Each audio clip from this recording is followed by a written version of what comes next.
Hi class, welcome to another tutorial on CS384. This time we will see the comparison operators, and again we will be requiring the same terminal to be open.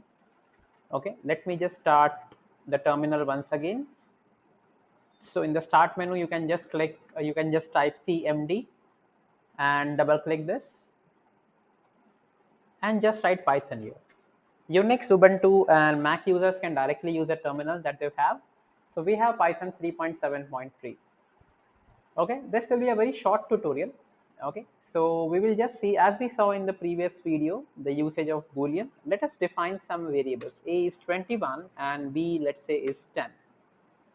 Okay, so when I write A is less than B, the Python interpreter outputs the value as false. Why? Because A is 21, 21 is less than 10, which is a false statement.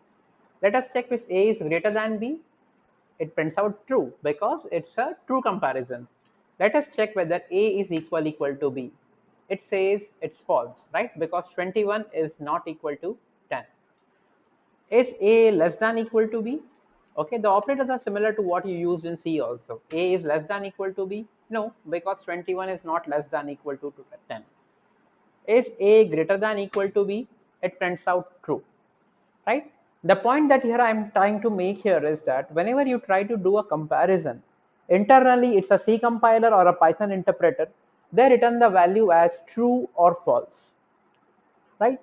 So whatever you try to do a comparison, okay, so there is an operator like this in Python, okay, a greater than a smaller sign. So this basically checks, okay, invalid syntax. It should appear something. Let me just check.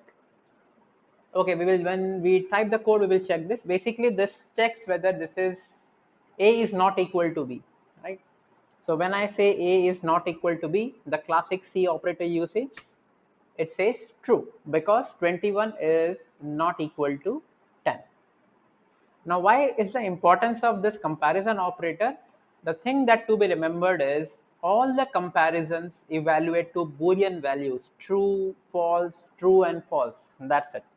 And then based on this logic, the if, else and else if and all those particular things run into checks.